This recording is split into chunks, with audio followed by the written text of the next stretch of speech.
Good evening. Well, that's not evening. Good afternoon. You can tell that's a reflex now. I don't even have to think about it. Yep. So I just started the show after 2 weeks by phoning it in. My apologies to everybody. Good afternoon on this special time for our guest tonight. But you are obviously partaking in the Odyssey Files. I am your rusty host, apparently, Michael O'Neill. With me, as always, my co-host, Mr. David Sawyer. Good evening, Dave. Good day, Dave. God dang it. Good afternoon, Mike. And if you're rusty, I don't even want to think what I am. So, yeah. Well, you're in your right mind. I'm in my right mind at the moment. Yeah. So back after a 2-week break, and very, very excited to have our guest, Mr. Barry Fitzgerald, on with us here in a couple seconds. But first, we have a little bit of an announcement. I alluded updates. Yeah. Update. Yep. I alluded to it 2 weeks ago when Sam was on the show, probably halfway in or whatever. So I doubt anybody was really paying much attention by that point in time. But we have been given the honor and the opportunity of being invited to join Subspace Radio. And I'd never heard of it before, at all. And I don't know if I've heard of it just because you told me. And so maybe that's I don't know. Oh, well, probably because you told me, but it seems to me in my mind that I've heard about it longer than 3 weeks is kind of what I'm alluding to. Probably I heard of it prior to that for some reason. Yeah. What I found hilarious and actually laughed is at the time that they were asking us to join. Yeah. They had acquired Odyssey Radio. Yeah, which I thought was hilarious too. And I don't know if he was just doing a search for radio stations to merge with or whatever, and came up with our show or what. But I thought the coincidence and the timing, that's it. The timing of it was funny. But the only change that is coming to our show is that, and Dave was asking for it anyway, is right about halfway through the show, we'll be doing a new 2-minute intermission. I created a little video montage and added a bunch of our old promos to it, which we haven't played in a very long time. Some good ones in there too. Yes. So I'm glad to bring that back. And I have it where I can intermix different promos. Obviously, we don't put all of them in there, but that'll be a nice little 2-minute intermission in case you want to get a snack or go to the bathroom and don't want to miss any part of the show, which you don't, especially this week. Right.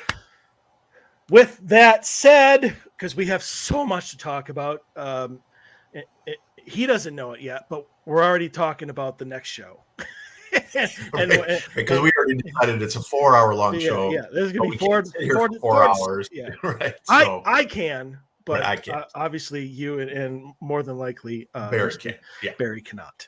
So, without further ado, he is a paranormal investigator, a researcher, an author of 7 books. He's a documentarian of 17 documentaries, cool. None of which I've seen because I can't find them anywhere. I looked. Author, lecturer. If it's part of the paranormal, he's done it, I would think. Spirit photographer. Yes, that was the other one. Spirit photographer. But joining us, which we're going to talk about tonight, because yes, he was one of the first, at least from my recollection, that was actually doing spirit photography before anybody else was.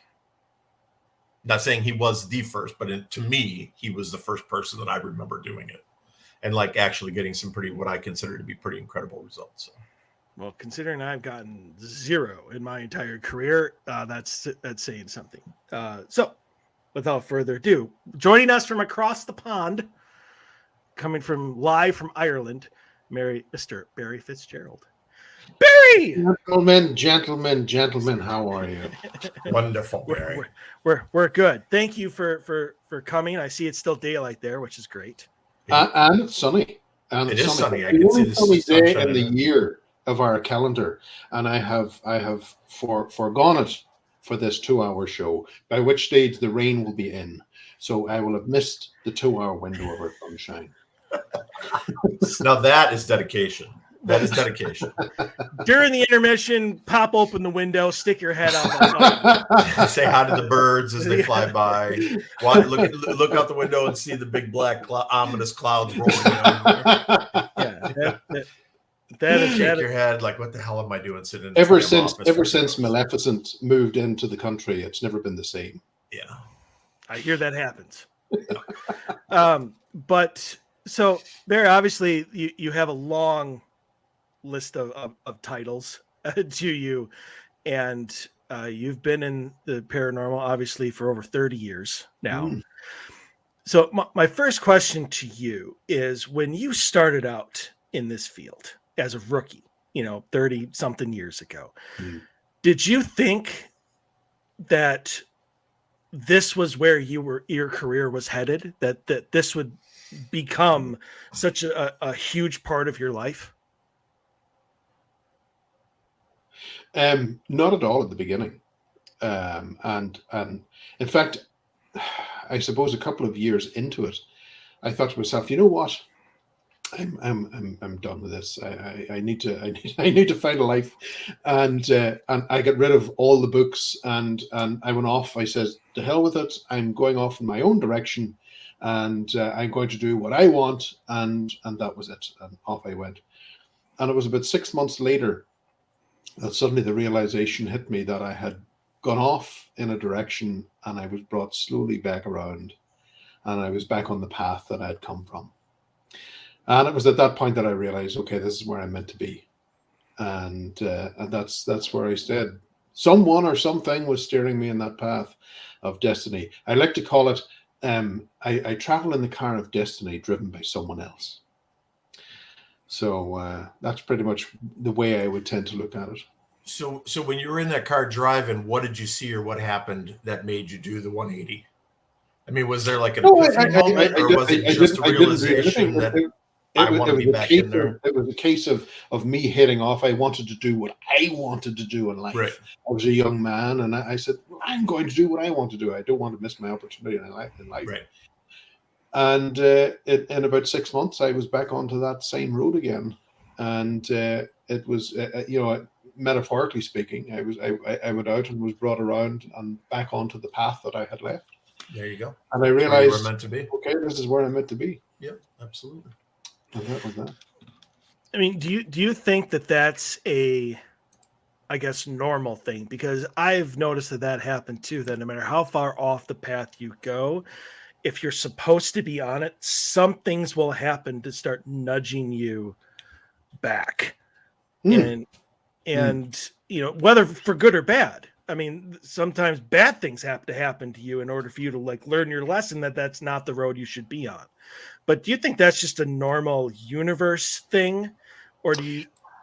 I think there are things that happen in the course of our lives, and sometimes if we're not meant to be doing something, I find it's worse, because the universe will send little signals.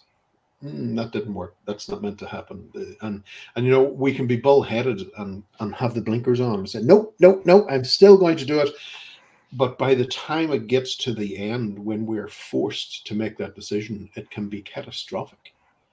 And relationships break down, family units break down, your life falls apart. And it didn't have to be like that. We could have seen the little nudges to say, oh, okay, I'm not meant to head that direction, and I'll go this way. The path of less resistance, isn't that what they talk about often? Mm-hmm. Yep. Then of course we have the Robert Frost poem that just makes us do a whole bunch of stupid shit. But I took the road less traveled by, and that has made all the difference. Mm-hmm. Mm-hmm. So, but we're human beings, so you got to throw all that shit out the window, because like Barry said, you get the mindset of this is what you're going to do, and you don't listen to all the little subtleties that are happening around you, and all your guardians that are watching over you and turning you back this way and this way and this way, and trying to get you to where you're supposed to be, and you disregard all that. And it's interesting whenever you mention guardians. What are the guardians? What are their history? Where do they come from? I don't know. I've never talked to mine because they don't seem to want to say anything to me. But anybody who knows me that has abilities will look at me and be like, "Oh yeah, there's dozens of them all around you." But they're not going to help you or do anything unless you absolutely need it right now. You're fine. And I'm like, well, can you just have them nudge me in the back and just say hello? Just tell them to say hello once. Just how you doing? Just let me know that they're there. It's great that you can see them, but they're not saying anything to me. So I'm wondering, like I look around my shoulder and I'm like, oh, okay. Hi, Maybe in the next 2 hours we'll talk about that again. Sure, we'll absolutely. Back up again.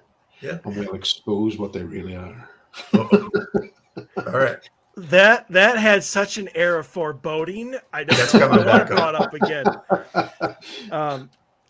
They're really like the demon on your shoulder, being like, "Yeah, you can go ahead and do that. Nothing bad will happen to you. Just do a little bit more. Yeah. Just one more chocolate. Take it off the child. It'll be fine." Yeah, child's getting fat. He doesn't need it. Yeah.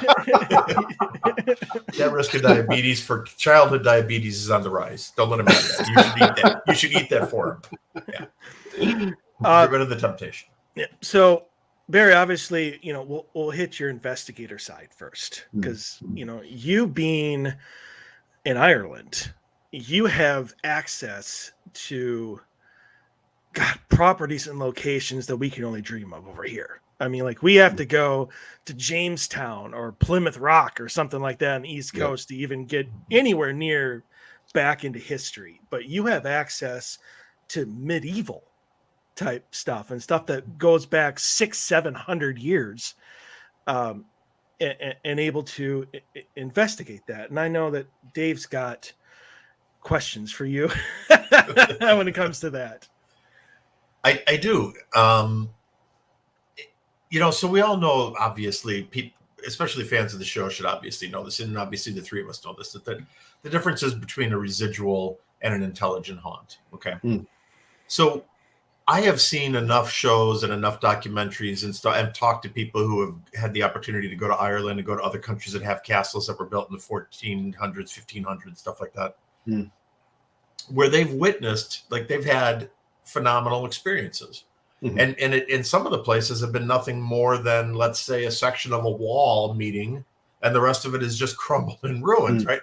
But they'll see figures walking as if they were strolling across, let's say, what used to be a floor, and stuff like that. So in your experiences, have you had any moments where you've been left scratching your head, let's say in one of the old castles?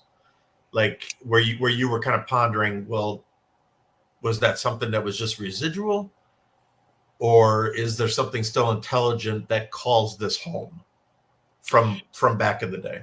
Yeah, there are quite a few castles that are very active, and every castle in Ireland has had in its time has had some form of bloody disaster occur either in it or around it. That was the nature of castles. That's why they were built, to support the troops and everything else. My family lineage arrived in Ireland in 1107 with the Barrys, and they started building their castle. In fact, you rightly pointed out there, our original castle, known as Crom, it just has two walls. That's all left is just two walls from that particular time, but it's something that I would pass by on the way to Cork from time to time, and I would call in and just connect, and think about what has happened within the walls of that over the course of time. But there are castles that seem to possess more activity than most. And the likes of Leap Castle is no different. Leap has had a huge bloody history, and in fact, the way that it decimated the family that originally owned it, and brother ended up killing brother, and things like that because of greed and power, and it led to this imprint that was on the castle. Then the problem is that over the course of the castle's history, up until 1921, down in County Offaly, you had this influence of esoteric practice. And it was a friend of mine from Australia who came up to visit, and he kindly gave me a copy of the occult.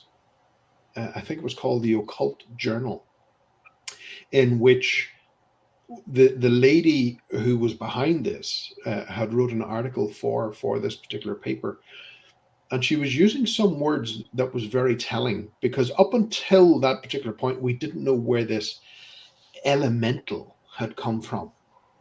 And it was being put on that maybe it was one of the Fitzgeralds that had attacked, because he was known as the Wizard Earl, this guy that was known to be very good with the arts, the dark arts, and maybe he sent something in, because that particular type of elemental, a fire elemental, would tend to burn the building from the inside out. But not, we didn't necessarily see that within Lep Castle from at the time when the Wizard Earl had put it under siege. This came much later, and in fact, it was around 1915, I believe, whenever this was introduced to the castle. And strangely enough, the castle did burn from the inside out, which of course was on purpose. It was turbulent times in Ireland in 1921. And but the way that she had written the article, this was not someone who just didn't know, anything about esoteric phenomena. She was using terminology such as they are legion, and stuff like that. I said to myself, no, that's not common phrasing. No. This is someone who knows exactly what they're doing. Yeah. And I suspect that she and her cohorts were up to all sorts of conjuring and everything else. And that's when this got introduced. That's when the door was opened to this, and it came in. Now, the castle itself, we had a custom in Ireland in which if someone came calling in the middle of the night and they needed a bed, you were obliged to give them some accommodation. And that's what happened at this particular castle. And a man came to the door saying that he needed accommodation. They opened the door, but it was the Irish Republican Brotherhood that had come in through the doors. And because the castle was owned by an English family, they were intending to blow the castle to smithereens.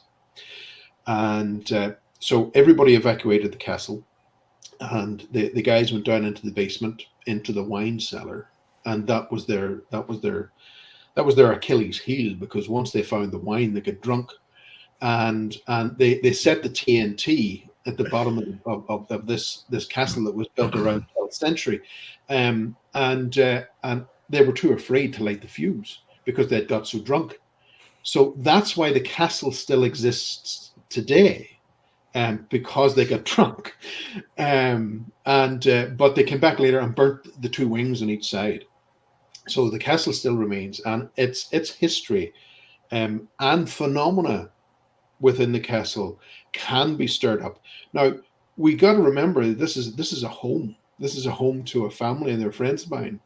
And when we go in to investigate, we have to be careful not to beat that sleeping bear too much with the stick, because he has, we can leave.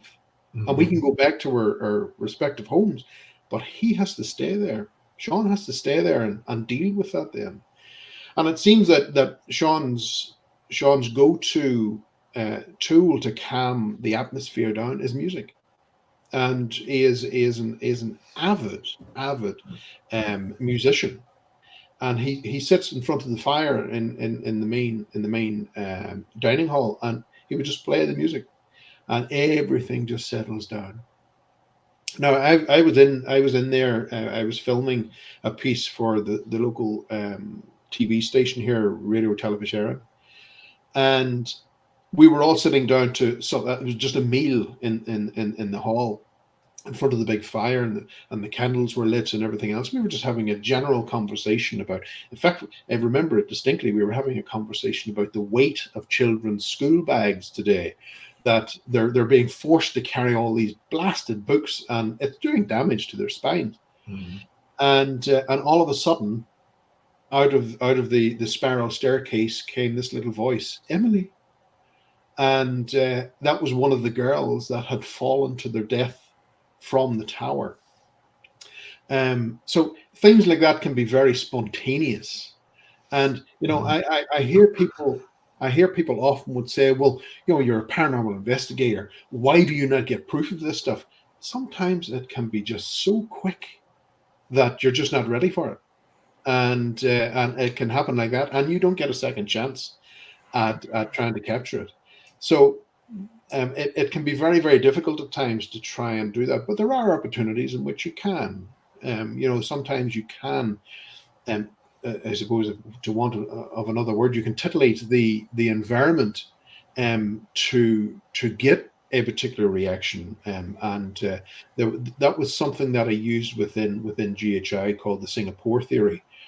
In which you used particular props and in particular musical vibration of the period to try and stimulate the environment. And many times we did get responses from that. In fact, things that we could film as well.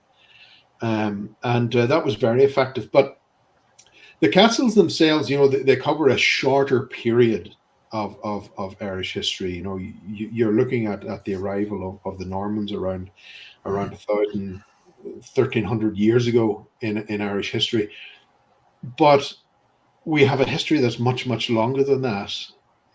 We've got passage chambers that predate the Great Pyramids of Giza on top of our hills. Just outside, I can see them from the window, and they were built before the Great Pyramids of Giza. So we're looking at things that are 5,500 years old. That we can get access to 24/7, 365 days a year. Now, you're not going to go in there and start graffitiing all over the place. You don't do that. We don't do that. We respect that. And by doing that, we've got the opportunity to have access to these particular areas and see the interaction that can occur from them. But it's much different. I've found that the more we go back centuries, the harder it is to reach, and I find, many times when we're going into a house, say that's 200 years old, there are things that we can relate to. We can connect with what's said to be there, and we can say, okay, I recognize this and recognize that, and we have got this connection. We understand each other. But when you start reaching back thousands of years, the lives are completely different. So it takes much longer to try and make that connection. It can take up to an hour to try and make that connection, to try and find something that we understand. Excuse me, from this period and that period, to get the ball rolling, if you like. Okay, I got to jump in here for a second, and I need to bring this up because this is something that ever since we interviewed him, it doesn't sit right with me. So, and this is a perfect opportunity to get your viewpoint on this. Now, I'm not going to name who the guest was, but he's famous. If I threw his name out there, everybody would know him. But he had made we were talking about that exact same thing, about going into a situation and introducing equipment and things that we brought with, so that the potential interactions that we were about to have, that they wouldn't be afraid by these devices that looked completely foreign and for lack of a better term, like something from outer space, right? These things, these boxes that have lights and they make noises and they're separate, and we have cell phones. What the hell is that? And it just all the equipment, laser grids, right? Like, is that, if I walk in that, is that going to fry? Am I going to burn to death? Just all these things that if you didn't know what they were, you'd be scared as hell. I would be scared. Right. So our guest on our show, we were talking about that specific topic, and he said, and I just about quote this, We can go back and like actually get the clip. But he said how ignorant I was to think that the entities weren't keeping pace with what is happening today, and that they already know what we're bringing in there. He is right to a point. Okay, so explain that to me then. However, so because that kind of contradicts what you just said. Then I think the problem here is in what we would call entity, what the entity knows, because there is two distinct separate fields here, in which you have the spiritual aspect, in which is it's us, it's the remnants of us. Then you've got this other aspect, this break off element. That's the one. The more times than not, we are communicating with the break off aspect rather than the spiritual aspect of who we were. So we are dealing with a deceptive element, an element that has interaction with us on a daily basis. It knows exactly what we're doing. It connects to us through the conscious brain. And that can be very, very difficult to deal with, especially when you're trying to outsmart it. And you're going into a location, you're saying, okay, guys, we're going to do this, we're going to do that. They're there. They hear everything. In fact, they've got that before you even say it. And we see that within EVP replies as well. And many folks that are out there, they'll say, this entity, it replied to the answer before I even asked it. And that's exactly the case. They tap into your conscious awareness. But they're a different breed altogether.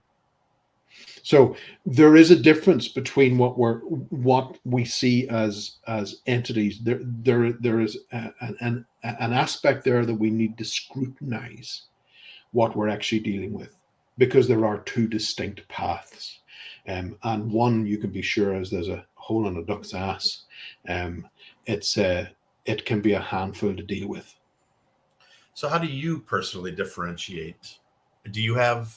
Is there some way that you differentiate between the two? I treat them all as that break-off path until proven different. Okay. So that's what I tend to do. I go in there and I'm cautious. So I'll deal and I'll ask the questions and I'll see what am I dealing with. If something is there for your betterment, it will not mind a few questions for clarity. I always say this. If they're there for you and they're there to try and guide you through this, all's good. They'll answer the questions that need to be asked and it clarifies everything and it's all good. But as a human species, we have this ability in which we can be told 4 lies and 1 truth. And within paranormal investigating and ufology and all the rest, we will throw the 4 lies out and just deal with the truth. It's okay. It told me something. Yeah, but it lied to you before. Why are you listening to something that is inherently deceitful and just plays you along as a puppet with 1 truth? So those are the things. There are particular signatures that I look for when during an investigation to identify which path are we actually dealing with here. And when I'm content, and there will be physical signals from the body itself that will even indicate this is true, it's okay, and there are other aspects, other indications that come through the body that will also indicate within the first 20 seconds actually of making contact, this is not right. But many times we choose not to listen to that inner voice, that gift of discernment, and instead we lose ourselves within equipment. And equipment in itself serves to lock us off from that aspect, that gift of discernment, that part of us that we should be using. We need balance going into this, but instead equipment serves to lock you in the left-hand hemisphere of the brain. So you're going in and you've got a cell phone, for instance, with an app on it. You're watching the app. That has got you locked in the left-hand brain. You're not listening to the right anymore. You're constantly shut off in the left. and that's the conscious reality. And that's not where we need to be. We need to find that balance between both. And the more equipment that we have, the less likely we are to understand what is going on around us. And never mind, I know the last time we spoke about the food and everything else, and there's been more developments on that. But what you eat can also affect the way that your body responds. And the best piece of equipment we have is our own bodies. Understanding that will open up many doors in the phenomena. And this goes right across the whole spectrum of the fringe research fields. It's not just the paranormal. It'll also work within ufology and everything else, because there are fine threads that weave their way through all these fringe research fields, and they connect. And what the research was suggesting is that because of this other break-off aspect that we've been, the majority of the time we're dealing with, it's all coming from the same source. It just identifies itself differently. And there is a huge amount of deception used within that. Okay. I have like 17 questions, and I've like forgotten 5 of them already because I just have more. So I'll just start with exactly what you just said. And it's a 2-part question. One, what is the source? I think I know, but I just like to hear for clarity. Yeah. For clarity, or maybe if I'm just wrong. And what is the point of being deceptive? I mean, if you're going in with good intentions and you're being respectful and you just want to communicate and find out more about them, maybe you can help them if they need it, if they have a message. Why do they feel the need to be deceitful when the truth would work just as well? Okay. He who owns the body wins. When we go in there and we accept what's being given to us, our defenses goes down. They're able to do and latch on and do what they need to do. Why are exorcisms up throughout the world? We're seeing this huge dramatic rise in what's going on. We don't question anymore what's coming through, by the way, from the void. We don't question what's coming through from the void anymore. We have to have everything fast. We want it now. But good science starts with observation. We sit back and we watch. What's it doing? Why is it doing it? Why did it say that? When there is a contradiction from what it said the last time. And again, taking notes is something exceptionally important during an investigation. I remember I was at Colditz over in Germany, a castle over there. It was a prisoner of war camp, and there was 6 or 7 different teams that were going around, and I was going from team to team with my pen taking notes of what was going on. And I remember one of the ladies there. She was quite vocal and criticized me for doing that. And I said, because I was able to see and get the greater picture of what was going on between groups. I kept the groups isolated. They weren't able to contact or communicate with each other. So I was able to see, okay, what are they getting, which is the same in all the different places? What connections are we making here? And because we will have what do they call it? Noise. From things that we bring in and things that we interpret and all of this. But what other common factors are there? And I was able to see those common factors within the notes. I was able to see, okay, there's something that team experienced, which is the same as that team and that team. So I always keep notes. My books are my shelves are filled with notebooks, and God only knows whenever it comes time for me to head for the pearly gates, someone's going to go through those books and go, what the hell was that guy on? I volunteer. You don't want Mike to discern him, no, because he'll get in there and his head will just explode. Which is good, because my understanding and knowledge of the paranormal will grow. It will grow exponentially. Yes. So I hope in that I was able to give you the answer that you were after. I think I got everything there, didn't I? I just wanted maybe I didn't get the source. Like, what is the The source? void. The void. Okay, The that's void. I just. Yeah. What Not is the void? hell. A lot of people would think, oh, it's hell. He's talking about hell, it's demons. No, I'm not. I'm not talking about that at all. Because those are the masks that were used to deceive us right back through the history of time. So I guess that brings up, because you brought up the fact that exorcisms are on the rise. Now, is that because there's actually more reason to have exorcisms, or is it because of movies and television shows and reenactments and all this only really deal with evil and everything's is our perception the fact that we need an exorcism? Because people hear 3 knocks on a wall and they instantly think that there's a demon in their home. So, I mean, if all of a sudden they wake up with sleep paralysis, which is a completely medical condition and has really nothing to do with the paranormal, it can, but very few. I'll come back on that one. but people perceive themselves as dealing with a demon or Yes. something evil, and they just think instantly, I need a deliverance, I need an exorcism, I need this out of me.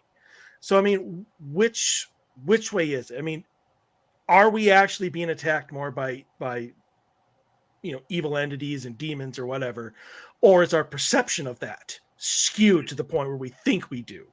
No, I think there is an element there. And in fact, we're seeing it, especially over the last 3 years. It's amazing to see and listen to even our governmental departments that are now starting to use a term which I found was odd. They're referring to evil, and this is appearing now more and more and more, in the way that they're identifying it. But in regards to our movies and our TV shows and all the rest, yes, that's all going on. But the reason I think there's another aspect, there's another fold to this enigma, in that we tended not to see this in during times where, when you woke up in the morning, you have something to do until you went to bed. You hadn't got time for a lot of this stuff. Now we've got a lot more free time. And now we've got people who are straying into the field.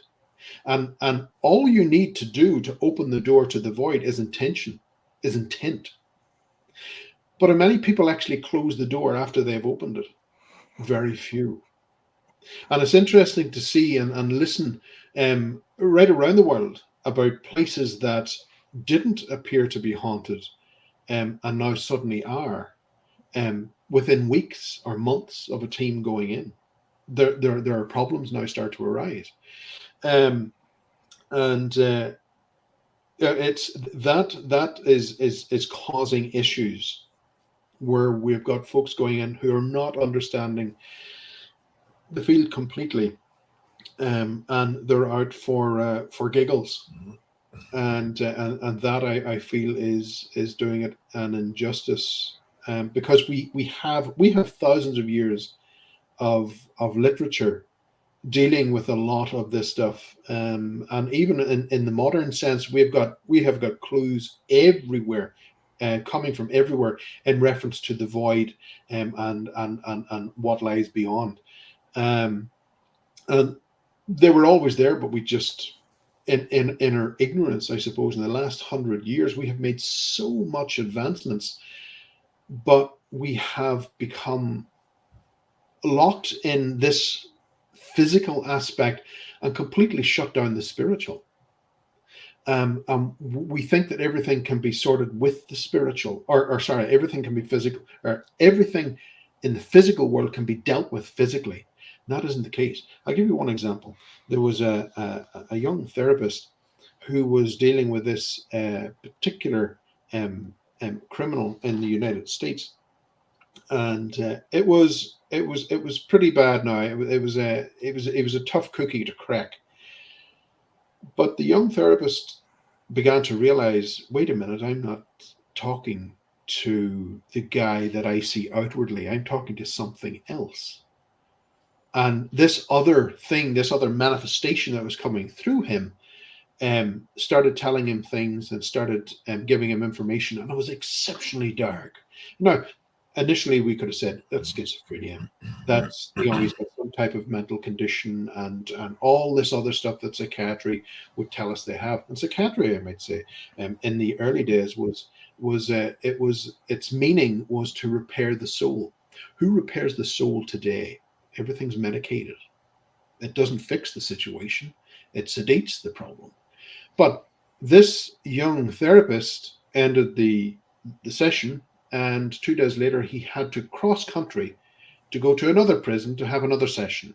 When he arrived at that particular prison, he ended up taking up the same conversation that he had just finished 2 days before with the same entity in the new prisoner. So there are things, and there are therapists out there that are seeing this. They are seeing that there is something more going on here. You've got people who work in the medical industries who also see this as well, who are frontline workers and see this and walk into a situation and they can feel it. They know whenever there's something else there. And this is something which has been ongoing, but we try and fix it with an aspirin. And that don't work. No, it does not. So, Dave, did you get your answers about the Irish castles? Oh yeah. Okay. I'm way past Irish castles. I didn't want to move on to something else. No, Irish castles are like 4 hours ago. My brain's already moved forward so far. Yeah. Mine too. All right. So one of the things that you had talked about already is like capturing EVPs and deceptions and stuff like that. And then you also mentioned like the vibration and frequency of music and what that does for anything. So about a month ago, something like that, I brought up to Dave a theory that just popped in my head during a paranormal presentation that I was doing. In fact, it was during a spirit box session that we just randomly did with the group that was there to see this. And usually when something pops in my head like that, it was given to me as opposed to me realizing something. Your spirit. Pretty much. They don't talk to me either. I think I've had one dream in my entire life, which happened in the last like month and a half, which I think was them because it's just weird. But yeah, I've just kind of learned to trust that they're going to throw ideas into my head and it's up to me to either decipher them or ignore them. Mm-hmm. So it came during the spirit, but I was asking questions and getting no answers.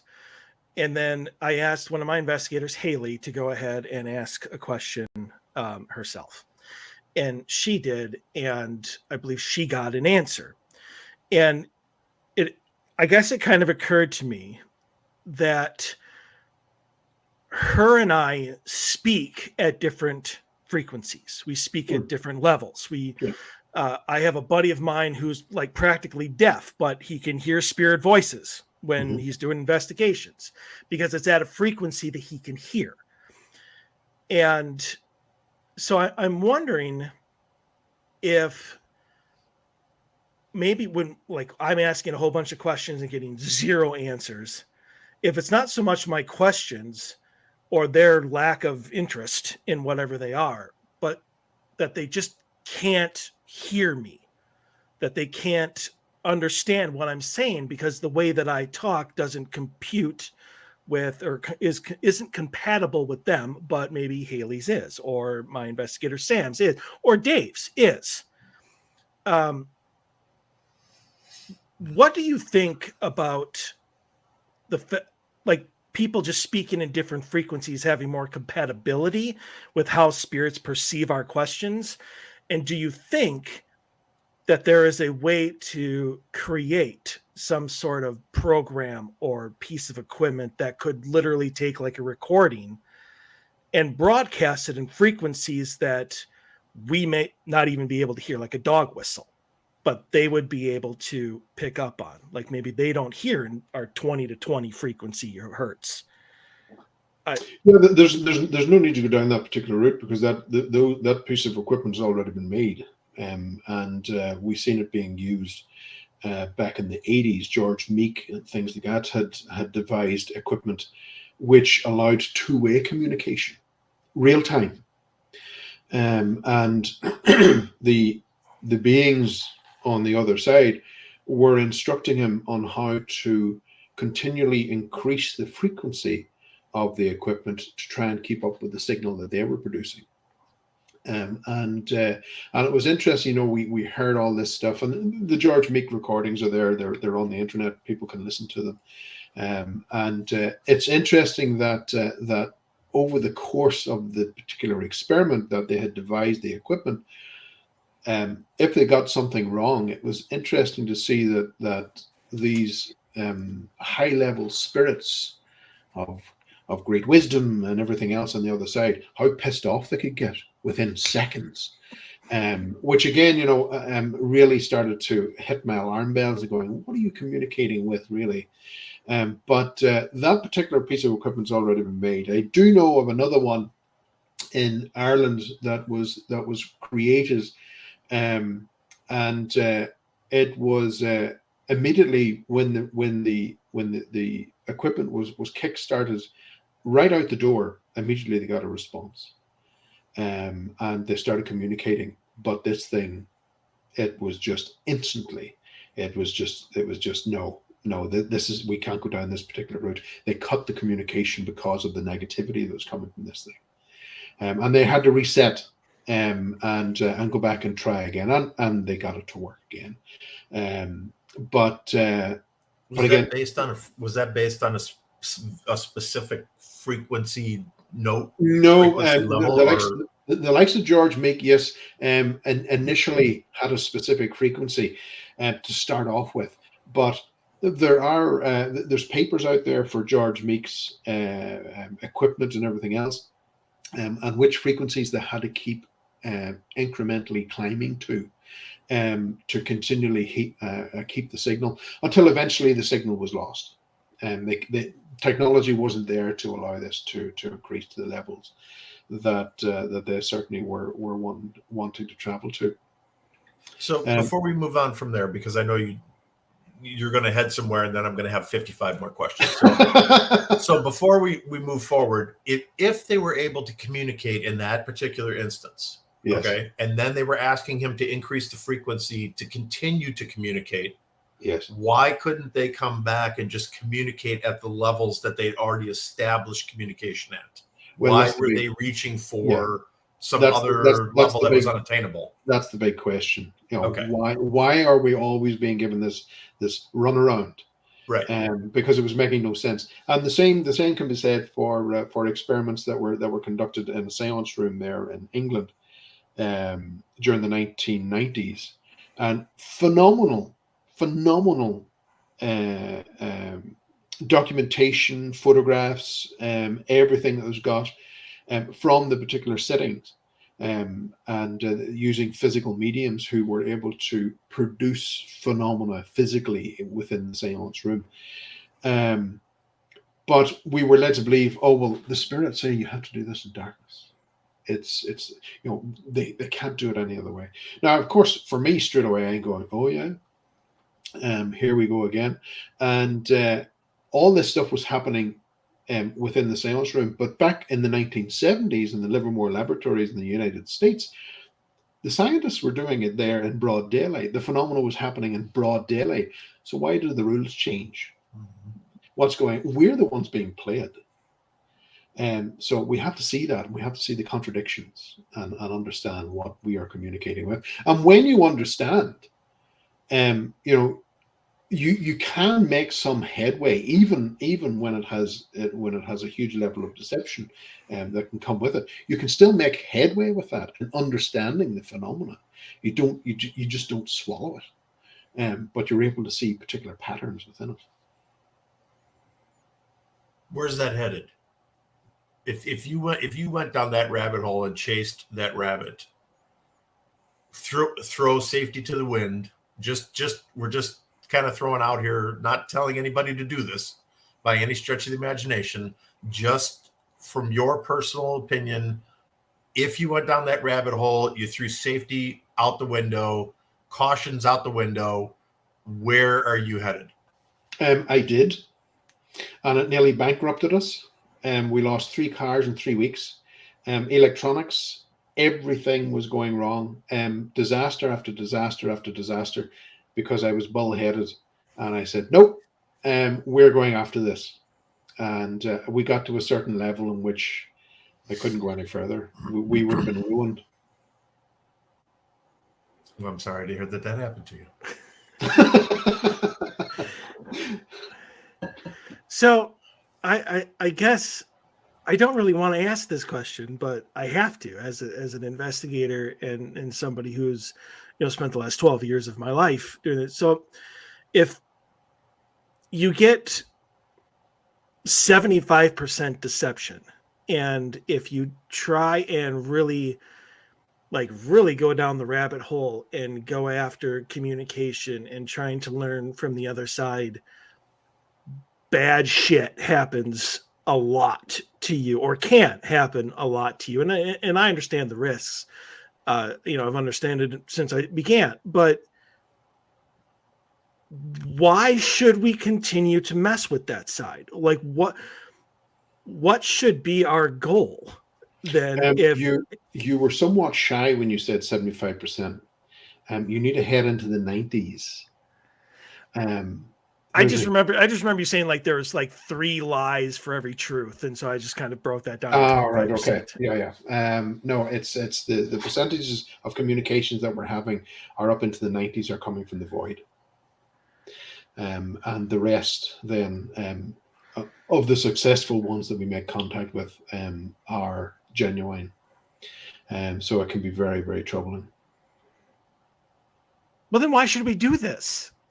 Why should we? Why should we?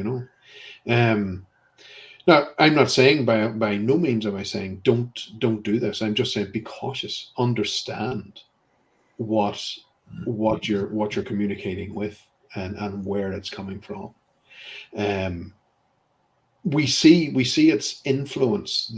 We see elements from the void and its influence when the doors are opened, and new teams that develop and everything else, and even dedicated teams.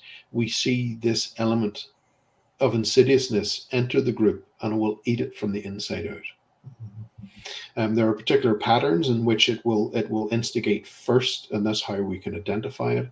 And that will include paranoia, coming off particular food types, and addressing ego. They will target you primarily, almost first out the door, out the gate, will be ego. It will target the ego, and then corruption enters then after that, and the teams will eat themselves from the inside out, and it just falls apart. Attachments can be made, and there are ways in which attachments can be broken, but even at that, even the best of us can end up with bringing things home. It just happened to me, and more times than not. Yeah. Many of us can be fortunate enough. It can be in and out again, but sometimes they can linger. And if they linger, then there are particular patterns you want to be looking for to readdress that.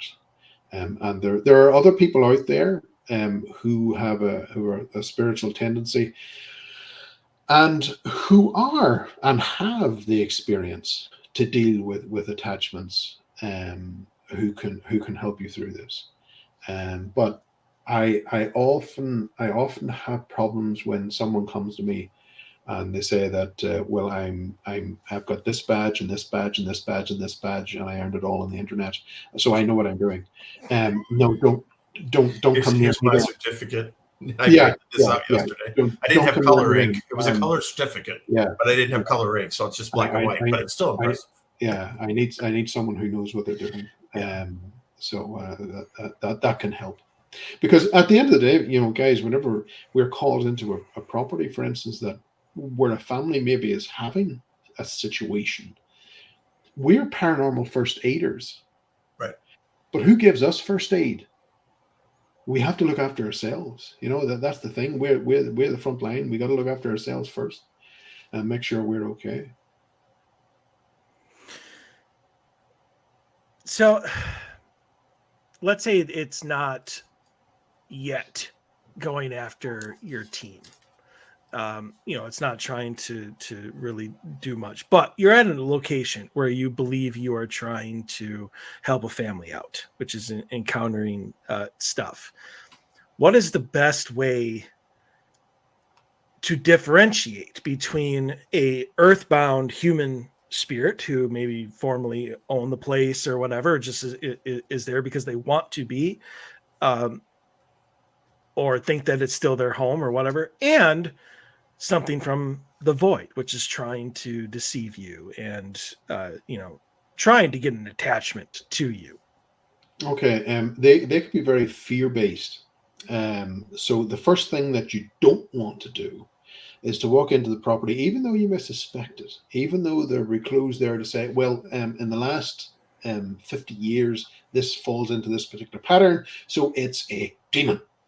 Do not tell the homeowners that they've got a demon. That is so disastrous, and plants a seed which in itself can create more problems than what it's worth. But from a spiritual nature, again, good science starts with observation. Why is there something there trying to communicate, trying to address something with the family unit?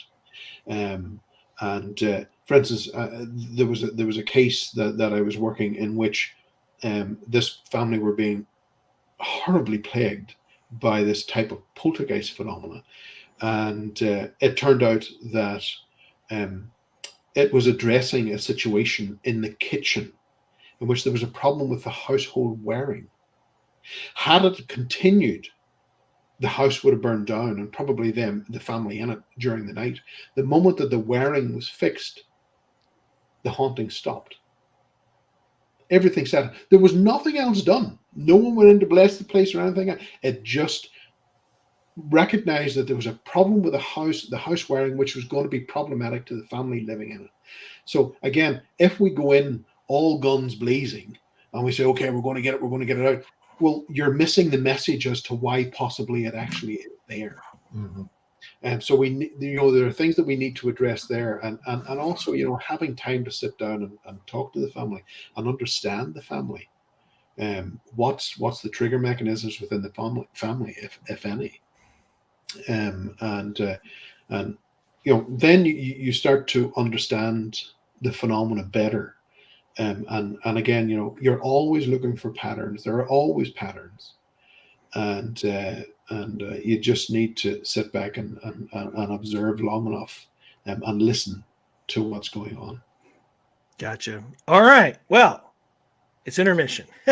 Well, we've reached that already. Yes, I know. I know. We Yes. got one question out of 6 done in the first hour. so pretty good. So not true, but not far off. Not far off. So, all right. We'll be back here in 2 minutes. Stick around. We'll see you on the other side.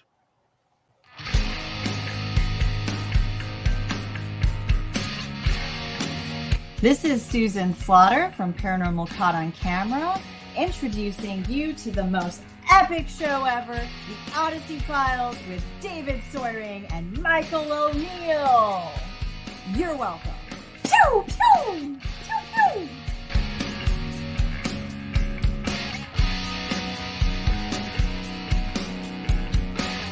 Hey, this is Grant Wilson from Ghost Hunters, and if you ever have time that you never want to get back, spend it listening to Mike and Dave on the Odyssey Files.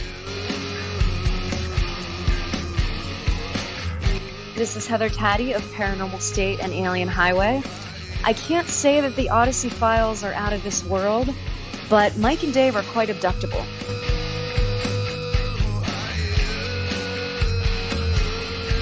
Hey, this is Dustin Perry from Ghost Hunters, and you're listening to Dave and Mike on the Odyssey Files. It's not the best show you're ever going to listen to, but it's also probably not the worst. This is Michelle Belanger, author of The Dictionary of Demons. What is faster than a speeding shadow person and more fun than an anal probe? It's Mike and Dave of the Odyssey Files. Hold on to your hats and buns.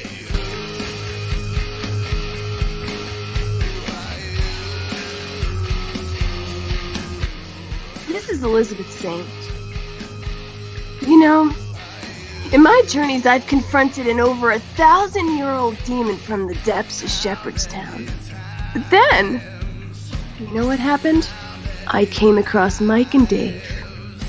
And hot damn, nothing could have prepared me for the Odyssey Files.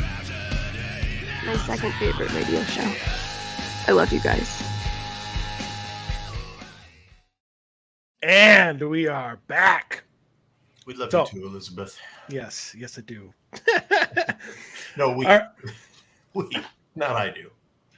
Whatever. So do I. Anyway, so we are back with our guest, Mr. Barry Fitzgerald. And we're going to move on because we have at least 3 other topics we have to get to. Well, I think we should segue to the Guardians. Because Barry said come back to the Guardians, and I got a feeling that the Guardians and the Void have some sort of relationship. Fine. Barry. Yes, there is a relationship there, because when we start going back through time, we start seeing the name changes, going down through. So today we have this angel cult that is going on. Angels are everywhere and everything else, but before that, of course, there were familiars. They were known as geniuses within the Roman times, because the Romans themselves believed that if you were good with the arts, if you were good with writing and poetry and storytelling and things like that, you were listening to your genius. The genius was always seen as outside. It was always something that whispered in your ear. And then we move across then, and we find that at the doorway between the Middle East and the Roman Empire, there was a place, a city there, and it was absolutely blown to smithereens during the war over there about 4 years ago. But that particular place is where we get this crossover between the genius and the jinn. The genie. The genius, genie, jinn. And there were good jinn and there were bad jinn. Much the same as many of the things that go along there. When you go back from the jinn, then you go further back in time and you start finding more and more and more until you reach the final dead end, whenever we stop having textbooks or clay tablets to tell us about the spirituality of a place. And that ends around 4,000 BC in Babylon. If we want to understand what these things are, then we have to understand that these have been with us and walking beside us, and sharing our homes and lives and everything else since the dawn of time. Not angels, because angels didn't exist before 584 BC. That was created by, I think it was Ezekiel. And he incorporated the Babylonian planetary gods, the 7 planetary gods, which became the 7 archangels. So up until then, there were no angels. So what is it? What is it that we were communicating with? What is it that still communicates with us? What gives us that direction? What whispers in our ear? Sometimes for the good, sometimes for the bad. Understanding your guardian angel is very important. Again, it comes down to history. It comes down to understanding what our ancestors were dealing with, and they left us notes. So the notes are there for us to read. Why does this make me feel like we're right back to like the whole ant farm mentality, where God is just up there having a laugh while we're scrambling around accomplishing absolutely nothing, just existing with these things telling us what to do? You know, yeah, we are a race. We are a race of beings that does forget. And I suppose each generation comes along and they think they're better than the last. And there's nothing wrong with that, but there are values that we shouldn't ignore from our past. they're they left us notes and communique for a reason, for the children that were coming after that, not to forget, but we do. And especially in the last 100 years, we're very, very quick about doing that. And the new judge in town, of course, now is artificial intelligence. That's the big one coming along. And like a good old session on a Ouija board, you got to be careful with the AI as well, because it also is known to lie. In fact, I know researchers down in Australia who have been using AI for a lot of their stories, have even commented that AI, half the time it makes the stuff up. There's no truth with it whatsoever. So be careful with AI until it wipes us all out. I was going to say, it's going to be Terminator all over again. Yeah. Here it comes, yeah. I don't know exactly what show I was watching, but maybe it was 60 Minutes or something like that. But they literally had a part of a story on AI where they asked it to give like a 5,000 word report on like an astrophysicist that didn't exist. Like they just made up the name or whatever, and it did. Like it created this entire life story about this guy that did not exist, like immediately. But so I when it comes to the Guardians, and I can subscribe to the theory that they have been with us since the dawn of time. But in your research, does it show whether, if you believe in past lives, is it the same guardian per soul, or is it a different guardian per lifetime? You can have multiple guardians per lifetime. But I mean, do they stick with you for all of your lifetimes, or just that one? Just that one. Just that one. And then then of course there are many theories as to what past lives actually are. And I went through 2 recollections of past lives because I wanted to examine it, and I was expecting to go roll into this and just bust it out of the water and say, it's rubbish. But I ended up experiencing things that I can't explain. Either I was in communique in those moments with something from the void who had those details, specific details that I certainly didn't know, or I was looking at something from a past life. Either way, it does show that there's something after we pile off and head for the gates. Absolutely. It's a lot of people have, especially from religious backgrounds, there's a lot of push and fear from people to say, oh no, I got to be good. If I'm not, I'm going to go to hell and things like that. It's amazing to see how religion has taken elements of different cultures and forced them into this ball to create what we interpret hell to be today. And within the Nordic, pre-Christian Nordic traditions, when you passed over, your spirit broke free from the body, and you passed over and you went to this place. You crossed this area, and you went into this beautifully green meadow with flowers and people there that were waiting for you, your families and friends and everything else. And you went through these big gates into this place. Now, today, of course, we would call that heaven. But in the pre-Nordic traditions, it was called hell. Hell was ruled by the goddess Helia. And it was a place of transit. That was a place that you went to before you found out where you had to go next. So you went in, you had your experiences, like a bus station. You had your experience, and then off you went to where you needed to go after that. So what we're seeing through the OBEs and things like out of body experiences is by no means the end destination. It's just the transit point. in which people are experiencing and coming back with.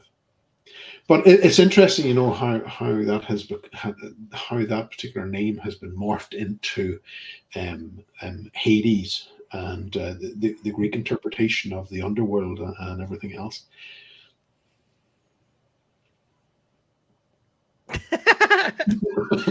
All right. Well, I think we answered that one. So I'm going to move on to something else, which is not as dark. And that is obviously spirit photography. Yes. And, you know, as Dave said in the beginning of the show, you're one of the first that started doing it. And up until recently, I mean, and we still do, it's just I have one very specific person that does is we take a lot of photos during investigations, and people use their cell phones, and people use, you know, the little Nikian or whatever things, or the very expensive DSLRs, whatever. But almost nothing is ever captured, you know. And obviously I'm not a fan of orbs and dust, and, you know, it's got to be pretty flippin' impressive to even catch my attention when it comes to that stuff. I even have, you know, I splurged for an old Polaroid, you know, because that was the leading spirit photography thing. But the film is so flippin' expensive that it, you know, it's not even worth it. But I mean, I probably bought like $100 worth of film or whatever, and, you know, take photos at different locations. That's about 10 shots. Exactly. Not far off, I think. But nothing ever comes out on it. Yeah. Or has, you know, come out on it. So, I mean, in your experience, what works and what doesn't? Okay. There are multiple things going on there. And film cameras were a lot more versatile to other frequencies than what we have today. And you brought up the point of orbs, for instance, and orbs are my pet hate. And the idea that spirits are around us all the time, and they look like these balls of light, and if you turn yourself on your head and close one eye and look, you can maybe see a face in it. But the manufacturers of the modern cameras, of all the digital cameras today, the manufacturers have released statements to say that this is a problem with the modern technology. It is not spirit photography. It is a problem. They are dust. They are water vapor. And that's from the mouth of the people that make these things. And we can argue all we want whenever it comes down to orb photography. And one thing I will say is that if you still want to insist in orb photography, turn off your goddamn flash, because then you won't get orbs, right. And you'll be left with whatever else is there. And the further away the flash is from the lens, the less likely you are to get orbs. Right. So it's a problem with our cameras, first off, and also infrared cameras, night vision cameras, everything. If someone's wearing clothes or even a bit of skin flies past the camera, it's going to be carried on an air on a piece of air, and you will see that. So don't be thinking anything else. Now, there is a version of orbs that are true, but they are self-illuminating orbs. They're not something that you're projecting light onto. These are projecting light themselves. That's different. So there are two distinct aspects within orb photography. But for me, I sat down for a long time, and you know there have been other people who have been doing spirit photography. In fact, I think spirit photography around 1875 or something like that, they were at it, but the majority of them were fake, and everything else that was going on. But from my perspective, what I wanted to do, I wanted to understand what a child was seeing.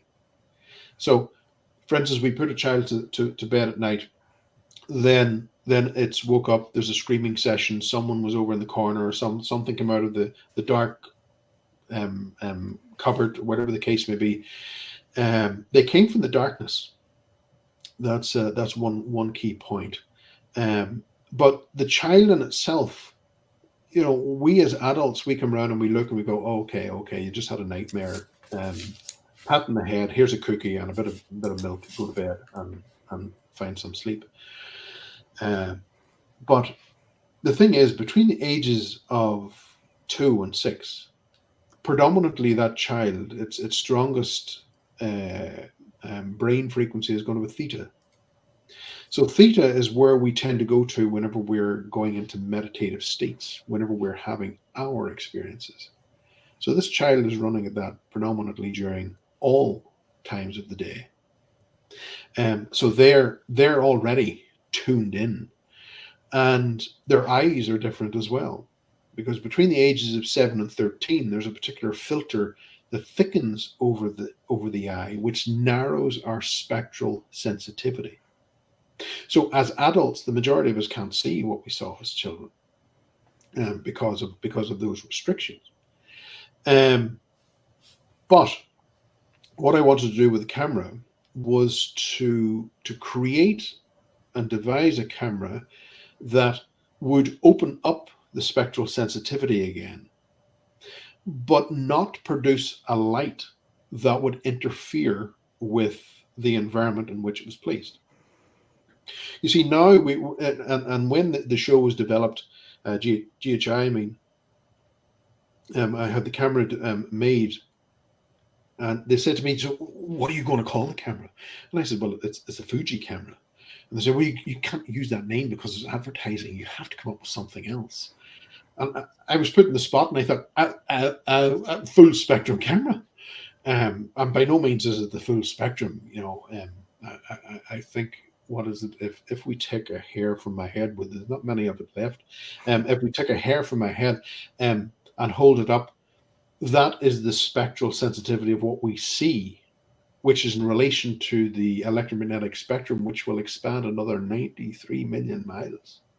So what we see is an embarrassingly small amount of the electromagnetic spectrum. And we say, well, if I didn't see it, it's not real. Well, maybe not. But so the camera itself was devised to see into the infrared and also into the ultraviolet. And I had to use ground crystal lenses as well, because it allowed a greater pass through of the ultraviolet light. A lot of the if you go onto eBay and things like that, you'll see full spectrum cameras that are up for sale and things like that, and they're crap, absolute rubbish. It's not an understanding of what the full spectrum camera was set out to be, because with this particular camera that you buy on eBay or various different cameras, you'll get these banks of lights that the camera needs to work with. Well, those lights are the things that stop the manifestation as it forms. So you've got the negative aspects of the paranormal, which manifests through the infrared light. So you've got them coming through and materialize into the red spectrum. You then have the higher aspects, the ones who we tend to get better, you know, your spirit guide and all that type of stuff, the good ones, they will come down through the ultraviolet spectrum. We often heard mediums and sensitives saying, you know, during a setting, oh, they're coming down, they're coming down, they're coming down. Well, that's actually technically is quite right, because they have to descend the higher spectrum to materialize here with us. But, and this is where it gets complicated, because the infrared light will burn the manifestation of the negatives. So the higher frequency will burn the negatives. They will not manifest in ultraviolet light. If you want to create a safe room, put an ultraviolet bulb in the ceiling. If there's a house that's exceptionally hot, and the family are having trouble, and you need to create a safe room, put in ultraviolet light. They can't manifest in ultraviolet. Now that's only a temporary solution. That should only be for a few hours until you get the thing sorted. But if likewise, the infrared lights that we're using in our night vision cameras affect the manifestation of the higher entities coming down, it burns them. So we have to dial down the lights. In fact, it'd be better if we weren't using the lights at all. And the cameras, such as these little tiny ones that I use here, the little video cameras, they utilize the light that's already there in the environment. So the camera has no signature whatsoever sitting on the shelf. It just views. That's all it does. It doesn't disturb the environment.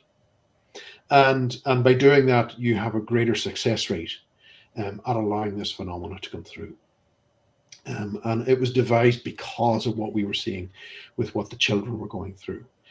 And there was one particular castle, a Castle Rising in England, that we were filming at, and the Norman, the caretaker at the time, believed that he was possibly being haunted, and the phenomenon was targeting him. So we set the cameras up in the basement, and we interviewed Norman there. We put Norman into the environment to see if anything was happening. Nothing was happening. While Norman was there was nothing whatsoever. Now there was behind Norman, there was this wall, and it looked like someone had taken a crowbar to it and were pulling stones out of it. And I remember saying to Norman, why is that wall been damaged like that when all the rest are fine? He says, I don't know why. That happened before I got here. I said, okay, fair enough. And we asked Norman to leave, and we continued to film. And that's when we got one of the self-illuminating orbs that suddenly appeared in shot.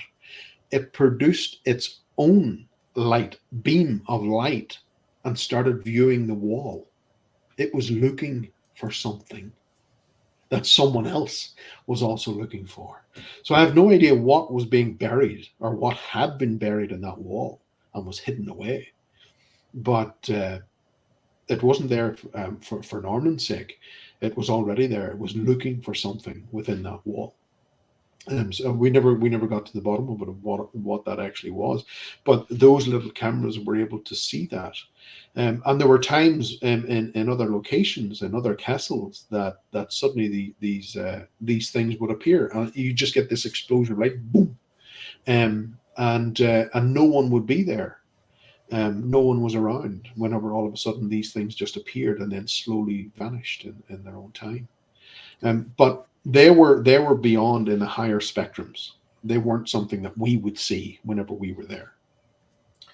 Do you think that a true orb, like what you're referring to, and I have seen them myself numerous times, and that is exactly how I would describe what I consider to be an orb, as a self-illuminating ball that comes up. And I have seen them in multiple locations where they will just appear out of nowhere, be a soft yellow, a soft orange, a violet one time in a cemetery that we followed and found an old gravestone that was buried in a just this big thicket and had just been forgotten. And we actually cleared it out, broke the branches down, dug through it, and actually found a headstone as we followed this little violet ball of light through the cemetery. It was one of the most phenomenal personal experiences. And again, we had our cell phone. Did we pull them out? No. And you know why we didn't? Because we were so in the moment of what was happening. Yeah. No, I completely I didn't really care about whether or not I was going to film it. I was just excited to be privileged to be there. And for whatever that was, whether that was the spirit of the person that was their marker, I don't know. Could I assume that by what happened, by the details of the transaction? Sure, that's what I assume, that it was either the person or somebody who loved them that wanted that marker to be brought back out so that other people could see it. But in your particular instance, I'm wondering, do you think that could have been a situation where like somebody had been walled up? Because I know that they there's stories of that. I don't know that it happened, but there are stories of people being woken up, and that maybe that orb that you saw was the individual trying desperately to have somebody discover their remains so that they could be at peace, so they could get out of that situation. Their bones get out of that situation. We have been to other locations, many locations in which we see that particular type of phenomena appear, but that's not associated with people being bricked up in walls and things like that. In fact, I remember one Danish guy, I remember him saying to me, where are you from? And I said, I'm from Ireland. Ah, Irish, tribal people, good people. And I went, well, yes, thank you very much. And he showed us this location in which a young girl, the daughter of the owner, was running away with the stable guy, the usual type of story that you tend to hear. But there she was in the wall at the bottom, and her bones were there. And he looked at me and he said, on camera, he said, it's a good way to kill your daughter, isn't it? And I remember thinking to myself, I can't even answer that. And to which he then came back again. It's a good way to kill your daughter, isn't it? And I finally am having to admit, well, I suppose if you really have to, maybe it is.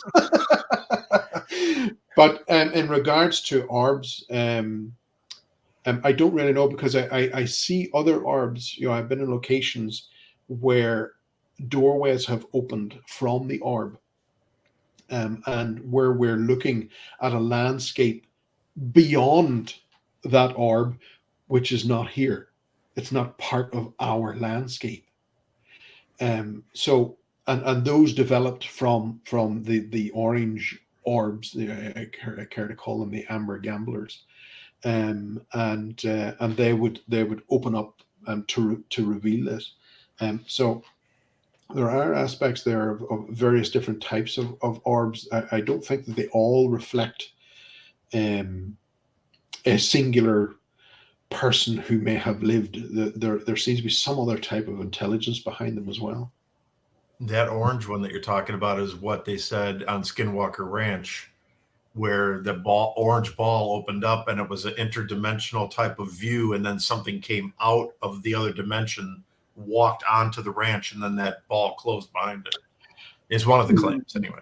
I don't know about Skinwalker. There's a lot of gray area around Skinwalker now, which is what's coming out. So I don't know. There's a lot of things that are happening there that we just hear the encounters, but I understand that, because as we've discussed, when you're in the moment, sometimes you forget about the equipment, and this is the case. So a lot of that footage wouldn't be there, but in saying that, there's a lot of claimants of what has been going on in Skinwalker, but other groups of people, like the owners, the Skinwalker, are saying no, that didn't happen. There was no phenomena. So it's very convoluted, and but it's all coming out. It's all coming to the surface now. But in regards to the one, for instance, that opened up by us, one lady of the group did get up to go into it. Which, what are you doing? And she was, for all intents and purposes, there was an invisible sucker punch came from somewhere, and rotated her 360 degree right up, and flipped her right up over the chair and landed on the ground. So she was not meant to go in there. And I had certainly no intent of going in. If she wanted to go, fair enough. I wasn't going in after her, because I know how that works out. Yeah, throw her a rope. Hold on to the end of the rope, right? Pull me back through. Yeah. Take a camera. Yeah, exactly. Take the camera. Here, grab all the devices you can on the way in. Yeah. All right, so Dave gave the perfect segue, which is the way we do things around here. Absolutely. But I have one more question about spirit photography.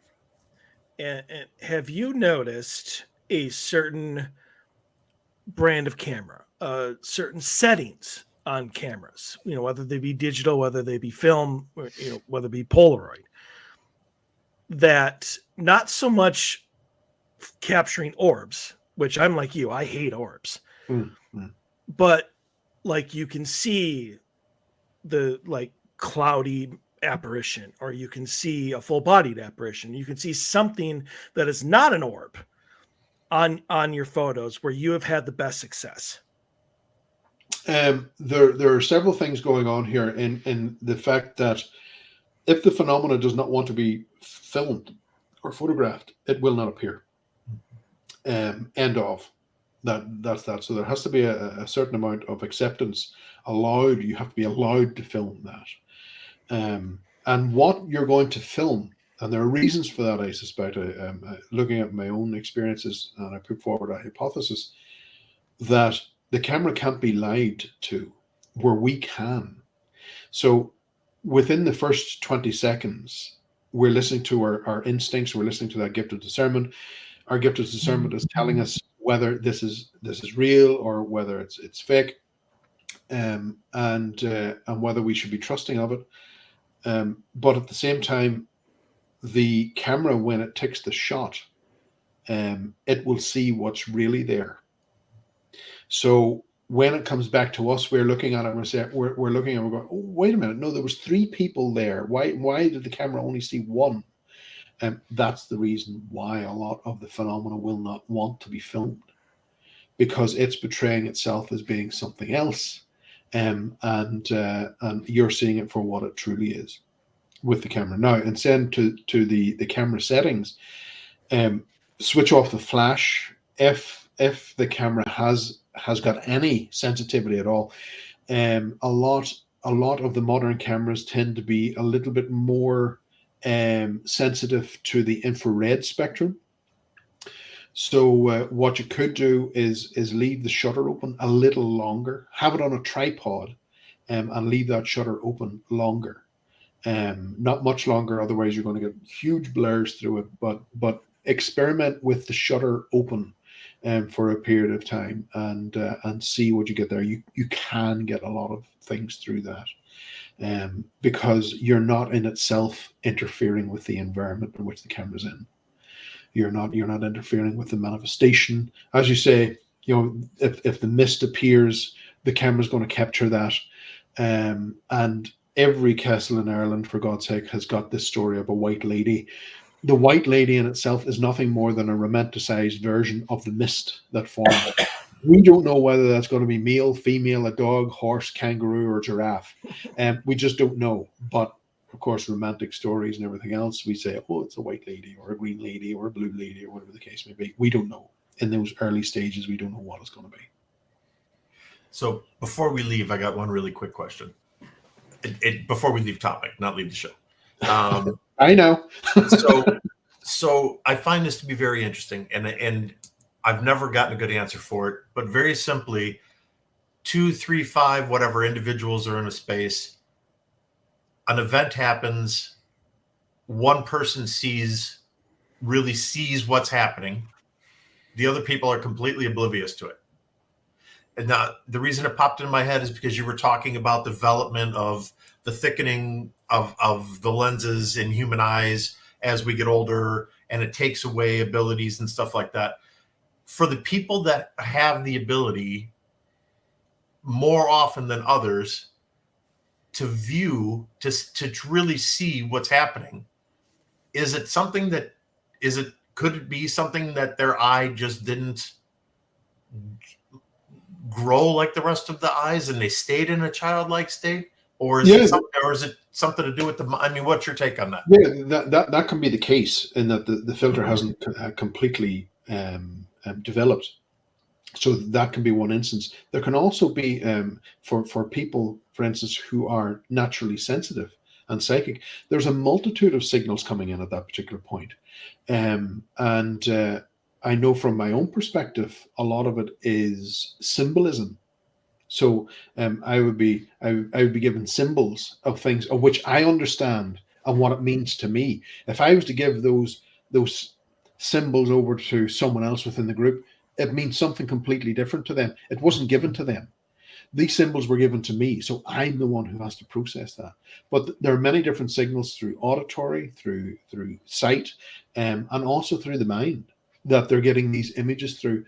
So that can all have an effect on it. But this also, there's another phenomena that can happen in which, say, you've got 4 people together and they see, let's say, a UFO, and they're standing underneath it, and 4 of them all see a phenomena, but all 4 report something different. Mm-hmm. That's the conscious connection. That's the moment in which it has gone past the 22nd. They have completely ignored what their bodies were telling them, and they're being fed the information. It's all different for everybody else.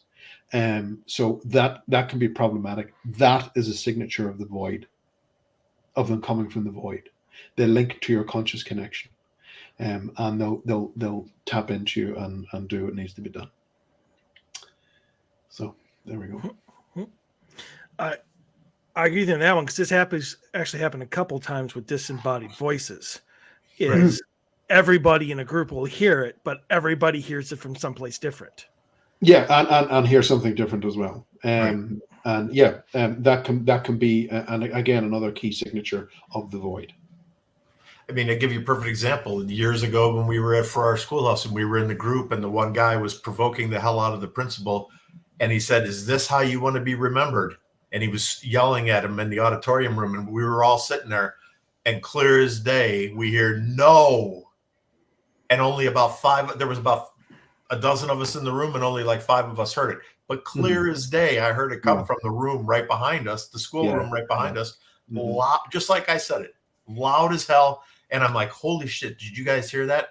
And a few of the people in the room were like, "Yeah, I heard him yell no." And other people in the room were like, "What the hell are you guys talking about? There wasn't any noise." And I'm like, "No, there was a disembodied voice that just clearly said no, and very emphatically said no, that he did not want to be remembered like that."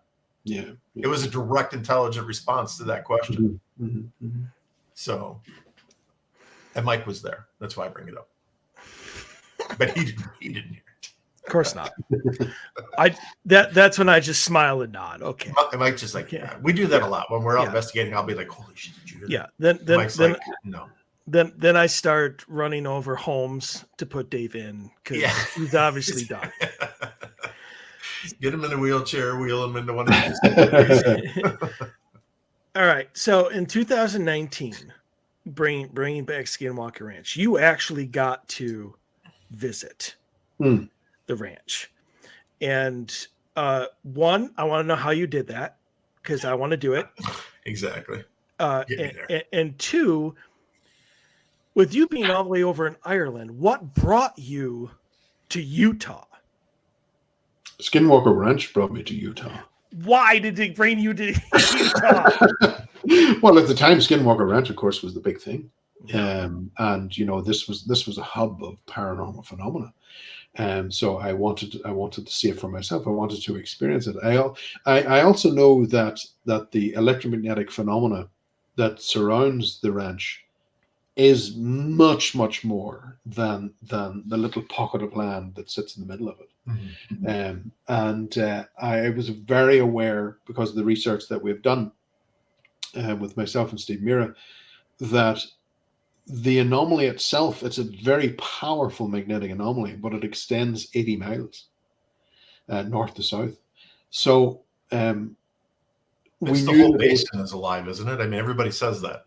There is an element to it, but there's other stuff that we need to be considerate of as well, because we were given reports that there was poltergeist phenomena, there was cattle mutilations, Bigfoot, UFOs, strange animals, and human deaths. There were talks of these virulent strains of cancer and fatal heart attacks, UFO reports, and strange creatures.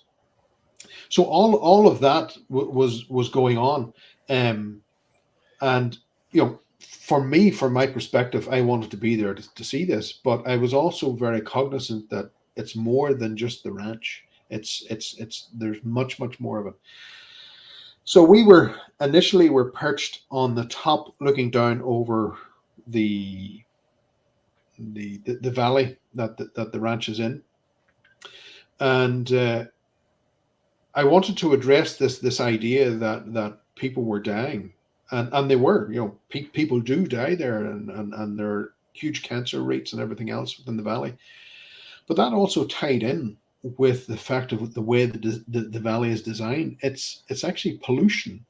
The research that we done, we discovered that it was pollution that was causing the deaths, and especially in the cold environment, the pollution is not getting away. It's staying in the valley, and that's adding to a lot of problems within the area. It had nothing to do with the ranch whatsoever. So there was natural things going on with it. Also, with the phenomena itself, whenever it started, we were told that the Spanish, whenever they came through, there were some reports of some strange things that were going on, but nothing too concrete. Then we move in to the 1850s, and they started digging the ground, and that's whenever things started to happen. Now, this is going across the entire Uinta Basin that I'm talking about. Predominantly, the ranch itself stayed untouched per se by the likes of oil exploration and things like that. But whenever that started, that's whenever we started seeing this increase. By the 1950s, the place, like that particular area, not the ranch, but the area, was known as this UFO hotspot. And a lot of strange things were being seen. But this also tied in with the oil exploration because it was going deeper and deeper. The deeper it went, the more phenomena began to appear.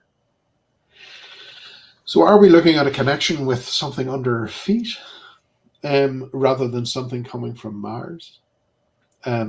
It's a strange one, but a lot of the stories that we were initially told and came out in Hunt for the Skinwalker and things like that, there's a lot of scrutiny going onto those particular claims now, and I would definitely like to say to the folks that are saying, well, there is no proof for any of this, but as Carl Sagan said, the absence of evidence is not the evidence of absence. So we have to be very, very careful of that. There were cameras that were ripped out during their investigations on the ranch and things like that, but these things didn't seem to be addressed. So the ranch itself has its things going on, but there is bigger phenomena. Cameras ripped out by human beings, or cameras ripped out by something else? Okay. Yeah, it was said that. And again, it refers us back to this idea of this conscious connection. The scientists knew what they wanted to do. So even though they didn't talk about it, they went and set up the cameras to look over a specific way. Those cameras were ripped out. And in fact, so much so that the power leads up to the camera were completely ripped out of the pole.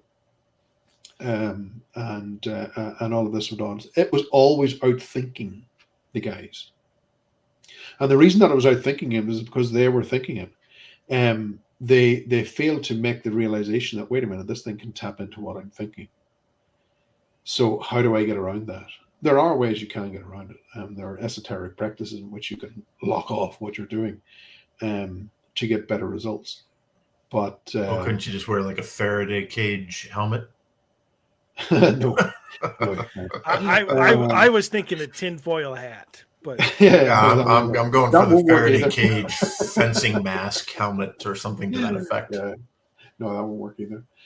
But again, that particular area of the world has its issues going on. It's part and parcel of something which is much, much older than modern man. So what happens if they tap into it? What happens if our abilities today outweigh the ability for this entity to stop us from actually penetrating and reaching the source, or whatever this is? What's going to happen? I think that in itself, I think we have reached that layer already, but I think the whole aspect of this phenomena really plays itself out in this game of chess, in which when using the satellite data and looking at these various different components of magnetic anomalies across the planet, we can see that this movement, this push and pull of different borders being moved, and phenomena within those borders being affected by each opposing strength, of each opposing energy, if you like. And again, we see that within the camera systems and the use of the light. The ultraviolet negates the infrared, and the infrared negates the ultraviolet. You've got this balance going back and forward. But we tend to see that. And the likes of Skinwalker Ranch, for instance, and maybe I should stop calling it Skinwalker Ranch because it is a bigger area. We'll call it the Uinta Basin. You have got areas there where we do see animal mutilation. We do see abductions of people. We do see pets disappearing. You do have poltergeist phenomena. You've got all this paranormal phenomena going on, including UFOs. All of this appears within these tight electromagnetic areas. But you also have the opposing side, the negative magnetic anomalies.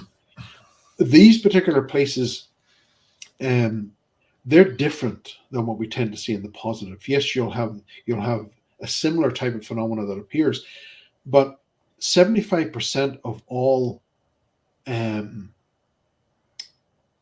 75% of the world's top suicide locations appear in negative magnetic anomalies. So we've got these areas within these magnetic anomalies that's drawing people in to end their lives. These are also places where we tend to see a lot of sacrifice going on from our ancient ancestors. So you've got a lot of blood worship going on within these particular key areas. And this is another strange one, whenever we think about the idea of blood worship and everything else. I'll not spend too much time on it, but the likes of weapons research and what those weapons ultimately will do within the modern context will end someone's life. And not just one or two people. We're looking at hundreds of thousands, if not millions of people who are ending their lives because of weapons that are devised, housed, and built in negative magnetic anomalies. Now we've got paperwork there to show that some of our organizations and research facilities have been using esoteric practices to gain knowledge from the void. And these key areas tend to be within negative magnetic anomalies. So there is a type of cooperation that is going on, and it's not necessarily for the betterment of us. I was going to say that seems kind of counterintuitive for our survival to be using esoteric practices in negative magnetic anomalies. Yeah. But sometimes money and ego can be short-sighted. Yeah, I agree. So I had it because you sent me the links to two. Well, I mean, it was the same show, but two different parts of the documentary from the basement room, I believe is what it was called. Basement Office. Basement Office. About Skinwalker Ranch. And as I was watching it, I kept getting a theory in my head of what I figured was probably going on. At least it made sense to me, and it just kind of compounded what I had already what I was already suspecting. But because I agree with you, everything that they do seems to have a very intelligent reaction to it. Yes. Mm-hmm. And it always seems very pointed to that particular like experiment or that particular action made by us, because it changes based on the equipment and whatever they're doing.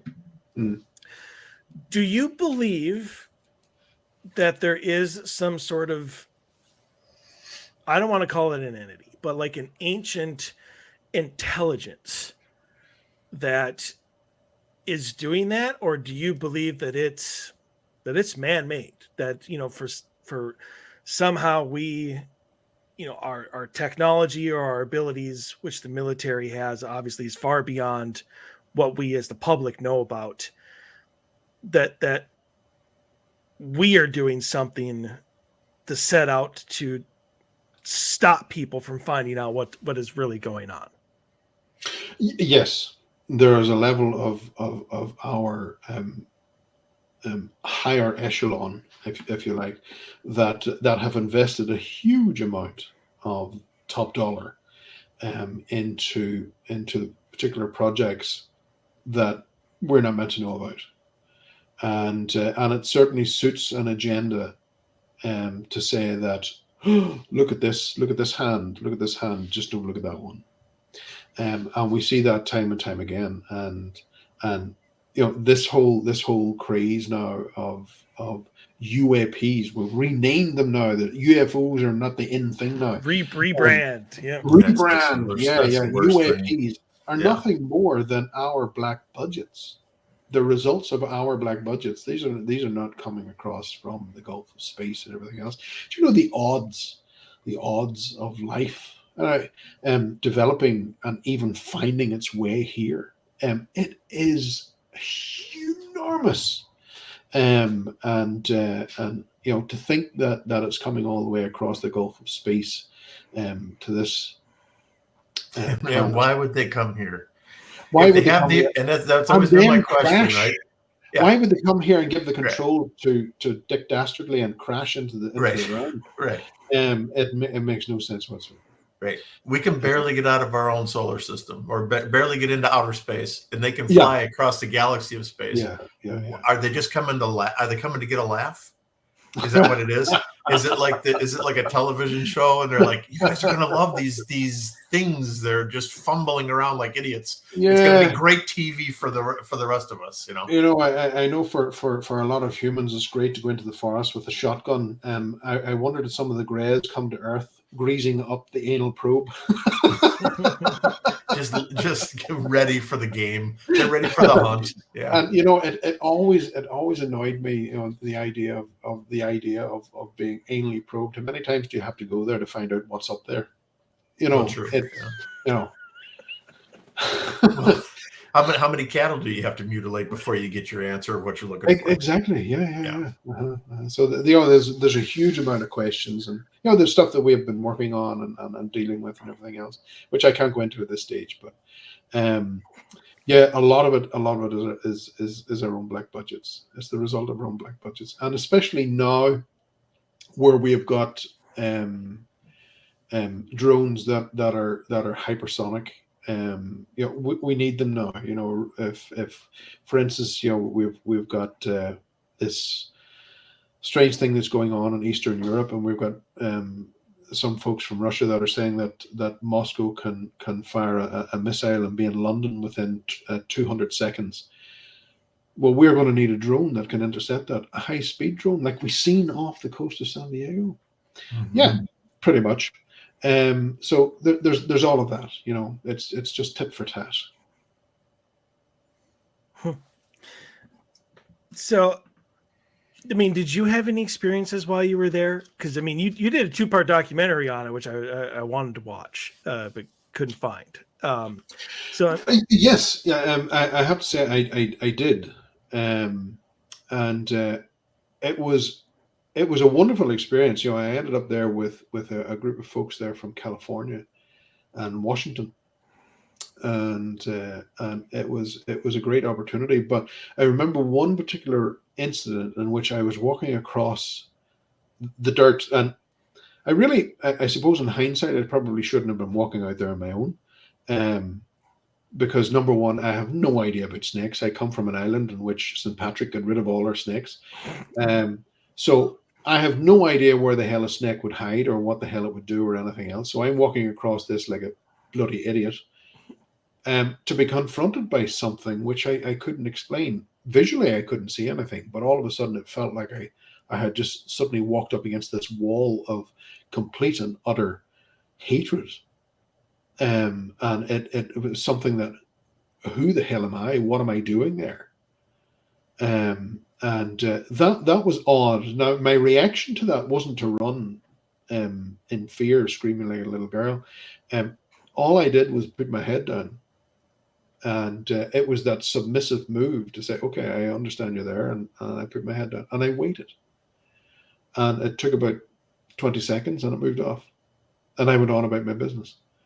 What it was, I have no idea. I honestly do not know. Now, within the camera footage that I was using, we saw these lights that were coming up over the top of the hills, and then suddenly just boom, gone. And you're thinking, what the hell are these things? And why can I not see these? And I'm using technology that allows me to see in the dark, and all of a sudden we see these lights coming up over. They're doing their thing, and then gone. They just vanished. They didn't turn around. They didn't do anything else. They just stopped mid-track, gone. So there was all of that phenomena that was going on as well. But again, during the day, I had heard tell of another ranch that some folks within government were interested in, that was nearby. And I wanted to go and have a look and see what was going on there. There was a huge amount of gunfire that was coming out of Skinwalker Ranch. I have no idea why. Maybe it was target practice. I don't know. But it was just continual bang, bang, bang, bang, bang, bang, bang.